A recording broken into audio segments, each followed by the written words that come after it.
warahmatullahi wabarakatuh. Selamat pagi Bapak Ibu penilai sertifikasi dosen tahun 2025. Perkenalkan, nama saya Astrid Taprica Isabella SDMM. Saya merupakan dosen Prodi Kewirausahaan Fakultas Bisnis Universitas Mitra Indonesia.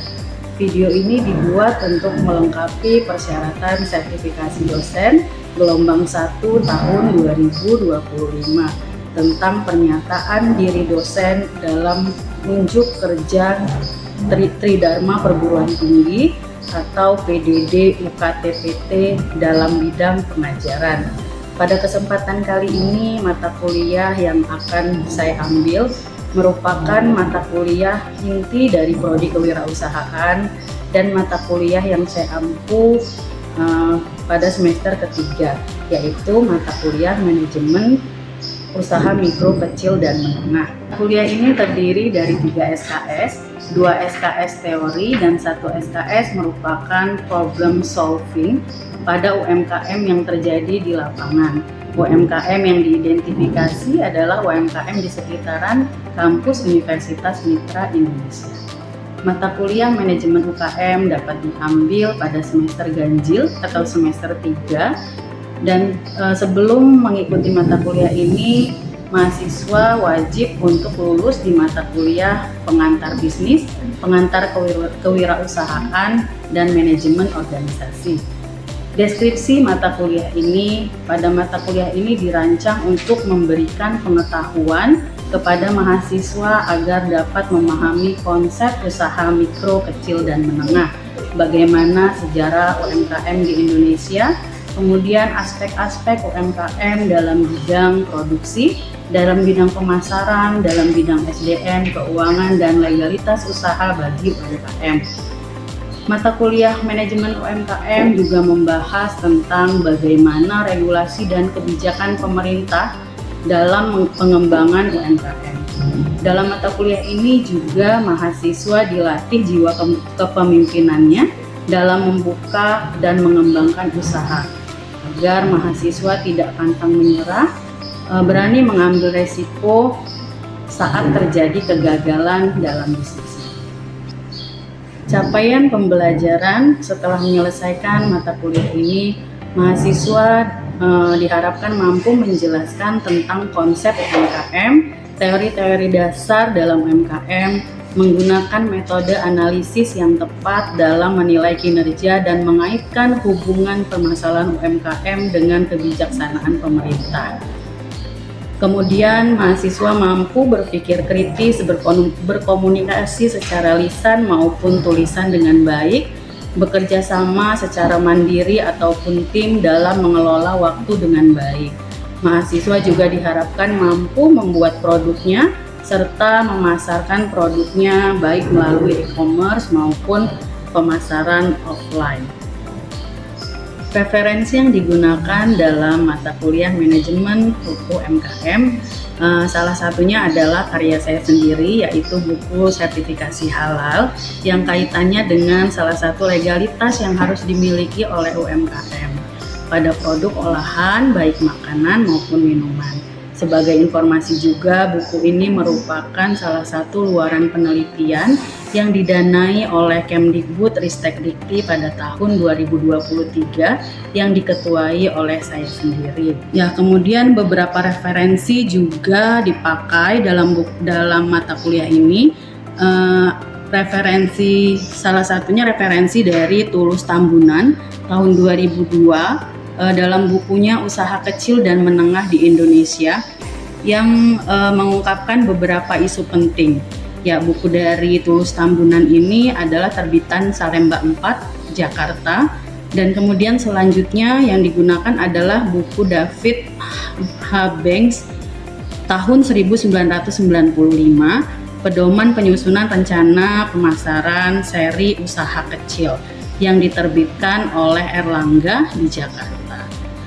Beberapa referensi juga dapat dilihat pada artikel ilmiah saya pada Google Scholar yang memang dari awal berkarir menjadi dosen, saya sudah fokus pada penelitian dan pengabdian yang membahas isu-isu terkait tentang UMKM, khususnya di Provinsi Lampung.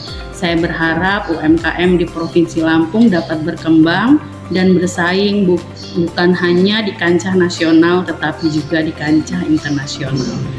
Aspek penilaian dalam mata kuliah ini yang pertama yaitu kehadiran, bobotnya 10%, kemudian aspek tugas individu 15% dan tugas kelompok 15%. Kemudian UIS 15% juga, dilanjutkan UTS 20% dan yang paling besar adalah UAS 25%. Berikut adalah contoh pembelajaran yang dilakukan secara offline atau luring di dalam kelas. Baik, Assalamualaikum warahmatullahi wabarakatuh. Ya, selamat siang semuanya. Semoga dalam keadaan baik, sehat semua ya. Kita masuk materi pada pertemuan kedua mata kuliah manajemen UMKM. Kemarin mungkin di minggu kemarin introduction ya sempat saya singgung juga apa itu UMKM. Masih ada yang ingat apa itu UMKM? Linda? Ada yang ingat usaha mikro, kecil dan ya, ini ada kriteria UMKM berdasarkan peraturan pemerintah yang nomor 7 tahun 2021. Jadi UMKM itu dibedakan berdasarkan dari aset dan omset. Ya, kalau aset itu kekayaannya, kalau omset itu penjualannya. Ya, kalau jadi PP nomor 7 tahun 2021 adalah perbaruan dari PP tahun 2013. Kalau di waktu 2013 itu di usaha mikronya untuk kekayaannya paling banyak itu 500 juta. Kalau untuk di 2021 itu 1 miliar.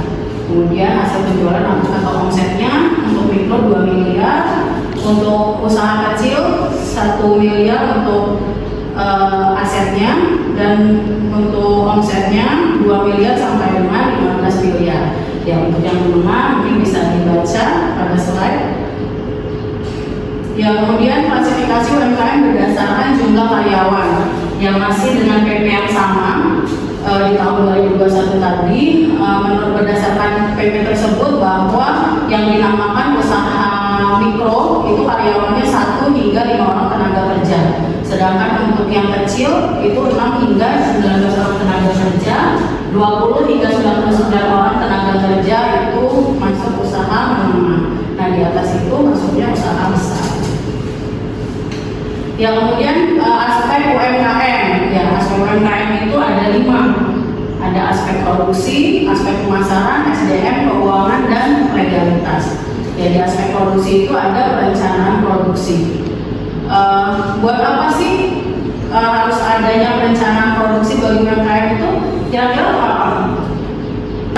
Yang kita anggarkan untuk produksi misalnya bulan Januari misalnya, yang akan kita produksi berapa sehingga nanti akan anggarannya yang dikeluarkan itu berapa gitu. Kemudian untuk proses produksinya bagaimana? Kemudian untuk manajemen persediaan dan kemudian inovasi produk. Ya, inovasi produk ini tidak kalah penting ya untuk UMKM, karena dengan persaingan yang cukup ketat saat ini, kalau misalnya produk kita gitu-gitu aja akan tergerus oleh keadaan ya, karena orang kan kadang bosan gitu-gitu aja gitu ya. Jadi memang harus bersaing dengan inovasi-inovasi yang ada. Ya, kemudian pemasaran di situ ada riset pasar, strategi produk, strategi harga, strategi distribusi, strategi promosi, dan hubungan dengan pelanggan. Ya, jadi kalau misalnya produk kan ada label kemasan tuh. Nah, itu masuk mana? Masuk dari aspek produksi atau pemasaran? Label pemasaran. Di mana? Dari riset pasar, strategi produk, strategi harga itu masuknya di mana? Strategi produknya.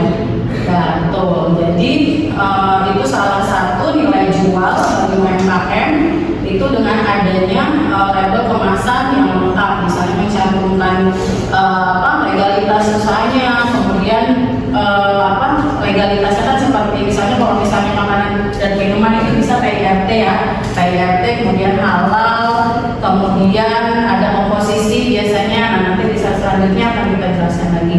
Nah, kemudian hubungan dengan pelanggan. Kira-kira seberapa penting sih menjaga hubungan dengan pelanggan itu? Nah, kalau misalnya kita ya sebagai pelanggan, misalnya kita makan di warung makan. Nah, makanannya mahal, tapi pelayanannya oke, baik. Tapi yang satu, sedangkan makan yang satu makan. Bedanya apa? Dari baru masak ini. Kelihatan nggak? Pilih label kemasan yang pertama apa kedua? Yang kopi deadlock atau sambal pecel? Yang pertama, kenapa? Ada nomor PIRT, kemudian ya walaupun di situ belum ditulis, tapi dia ada neto ya, neto. Kemudian ya saya jelasin. Label kemasan yang baik ya, dia ada keterangan produk. Jadi produknya itu kopi deadlock murni. Kalau tagline-nya atau slogannya itu cita rasa kopi alami. Kemudian untuk apa legalitasnya dia mencantumkan PIRT. Kenapa dia nggak pakai halal? Boleh nggak dia nggak pakai halal? Apa Mas? Kenapa dia nggak boleh nggak pakai halal? Kenapa? Biar bisa diminum sama semua orang. Ya, nanti saya jelasin ya. Nah, kemudian dia ada merek dagang. Jadi merek dagang dia atau merek dagang itu apa yang membranding ya, namanya Moyang. Kayak misalnya salah satunya yang sudah terbranding itu air mineral. Kalau saya sendiri ya itu Aqua biasanya. Karena kadang saya kalau misalnya minum di mana gitu, saya bilangnya minumnya apa, misalnya Aqua. Padahal kadang air mineral yang disediakan sama dia misalnya Primacha atau Grand, tapi memang sudah terbrandingnya bahwa air mineral itu Aqua. Kemudian ada lagi apa namanya mesin air. Dulu nyebutnya Sanyo. Padahal itu mesin air. Kalau Sanyo kan mereknya gitu. Nah, jadi dia sudah mampu membranding produknya gitu. Di apa ya? Jadi orang itu kalau misalnya ingat itu ya, oh ini Aqua, oh ini gitu ya. Oke, kemudian selanjutnya strategi sukses wirausaha muda. Wirausaha sukses adalah wirausaha yang selalu mempunyai dan menemukan ide atau gagasan untuk pengembangan karirnya. Terlebih jika wirausaha tersebut mempersiapkan diri untuk menjadi seorang entrepreneur sukses, maka kreativitas dan inovasi adalah kata kuncinya. Ya mungkin apa namanya dari kalian sebelumnya pernah ya mata kuliah yang disuruh buat produk dari inovasi dan kreativitas kalian sendiri, pernah nggak? Apa tuh? Ada pernah waktu sebelum kakak tingkat kalian ya pernah buat kedebok pisang itu dibuat keripik? Ada lagi nggak yang model-model kayak gitu? Ada pernah nggak buat produk? Pernah apa? Nah itu kopi durian. Kopi durian. Jadi kopi duriannya. Ya kemudian beberapa ide di bawah ini yang mungkin sederhana namun membumi dapat dijadikan sebagai pedoman dalam memulai menjadi seorang entrepreneur sukses. Ya ini bapak ini ada yang tahu nggak siapa bapak ini? Gak ada yang tahu bapak ini? Nah siapa namanya? Nah, Gen Z nggak tahu berapa ini tokoh inspiratif loh ini, pengusaha sukses. Baru saya mau tanya dia asalnya dari mana ya, bapak ini aja nggak tahu. Bob Sadino, ada yang pernah dengar Bob Sadino? Ini juga kelahiran Lampung, Bandar Lampung. Nah kemudian strategi yang kedua itu jual keunikan. Ya, jadi biasanya kalau misalnya kita seorang wirausaha itu pasti ada di dalam jiwa kita itu kreativitas dan inovasi tadi ya.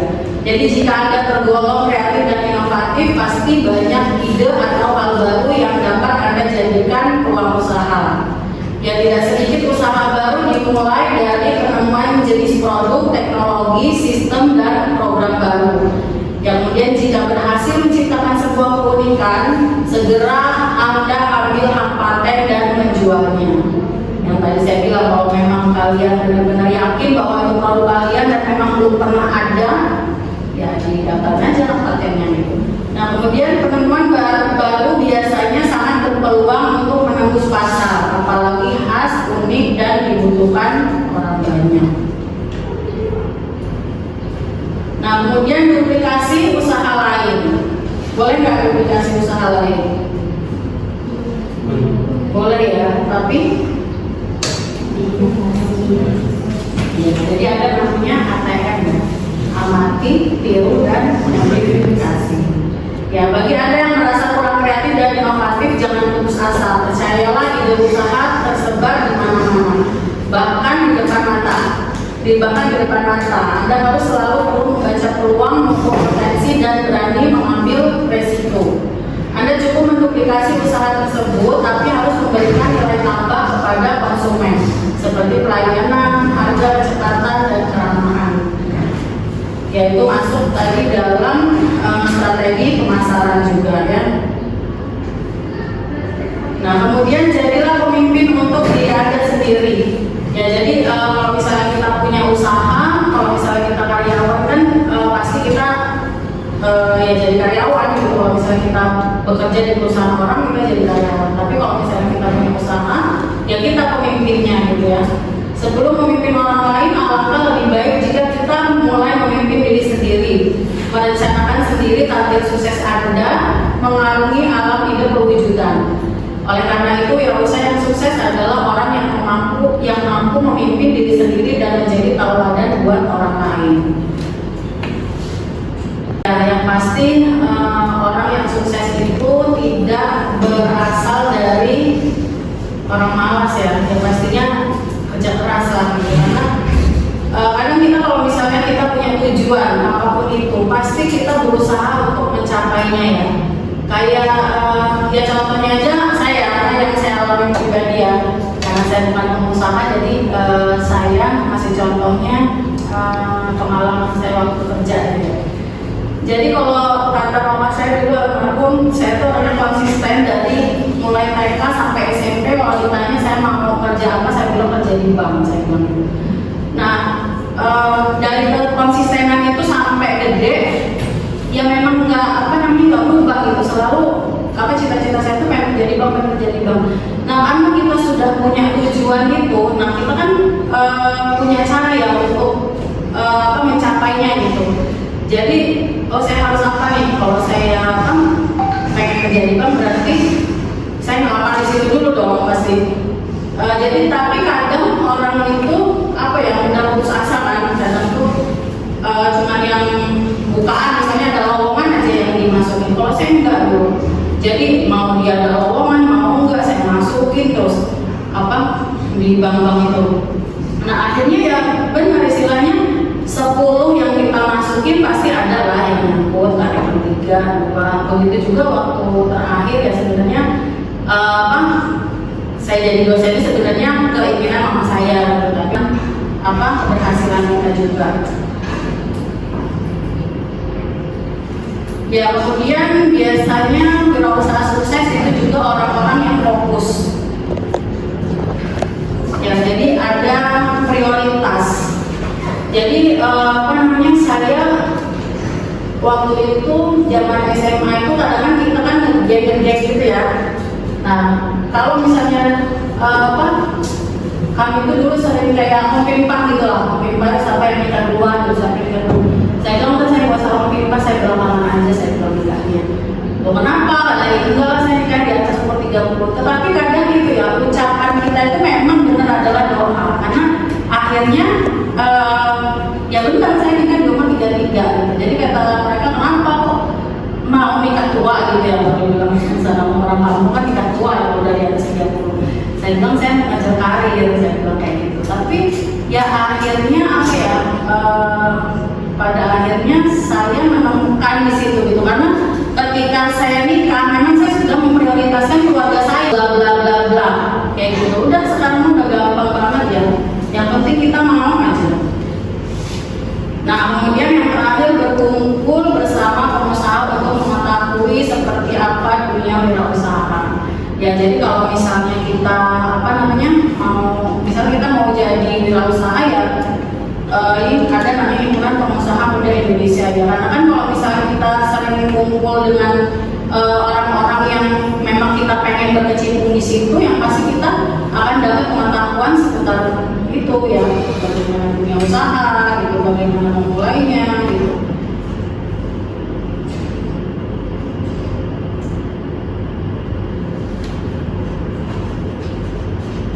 Ya jadi kata saya yang terakhir ya, jangan menyanyikan hidupku untuk menunggu datangnya saya pula, bahwa kalau mau mampu untuk terbang sendiri. Ya jadi saya percaya ya, setiap kita masing-masing kita itu pasti punya kelebihan yang dikasih sama Tuhan ya. Jadi jangan pernah menggantungkan hidup kita dengan orang lain, karena jadi apapun kita nanti ya tergantung dengan usaha kita, tergantung diri kita sendiri. Ya orang lain itu boleh tempat kita sharing, boleh tempat kita ambil misalnya, oh dia sukses, misalnya dia sabar, misalnya kalian suka dengan ketekunannya ya untuk tapi kita nggak bisa bergantung dengan orang lain, sekalipun orang tua kita, sekalipun suami kita. Kalau saya memang dari bertanya. Oh iya, Mas, silakan. Tadi itu kan Saya dengar. ya Bu. Tadi juga sudah dibahas ya Bu. Nah, terus kalau misalnya kita sudah memiliki usaha, sudah memiliki ide usaha, nah itu kendalanya itu kan biasanya kan di permodalan ya Bu. Itu gimana caranya agar kita itu bisa mendapatkan modal untuk mendukung ide usaha kita tersebut? Terima kasih. Ya. Memang ada program pemerintah itu ya, namanya hibah wirausaha pemula. Memang dia namanya pemula, tapi persyaratannya harus sudah jalan minimal 2 tahun jalan gitu. Nah jadi untuk mendapatkannya gimana ya, mungkin seperti yang sudah saya singgung tadi, kita harus menjadi binaan dulu dari dinas koperasi. Nah jadi biasanya dinas koperasi dan UMKM setempat itu mereka akan men-share. Biasanya kan kita nanti dibuatin grup gitu ya, sama mereka dibuatin grup. Nanti setiap tahun itu biasanya ada 3-5 kali pelatihan untuk UMKM gitu. Itu materinya beragam. Pokoknya bagus lah kalau misalnya kita sudah punya usaha, sudah jalan 2 tahun, itu kita bisa mendapatkan hibah dari itu namanya program wirausaha pemula. Tapi itu memang ya Tadi kan Ibu sempat berbicara tentang pemasaran. Nah, di situ gimana sih Bu cara mengembangkan strategi pemasaran yang efektif di UMKM tersebut? Ya digital ya.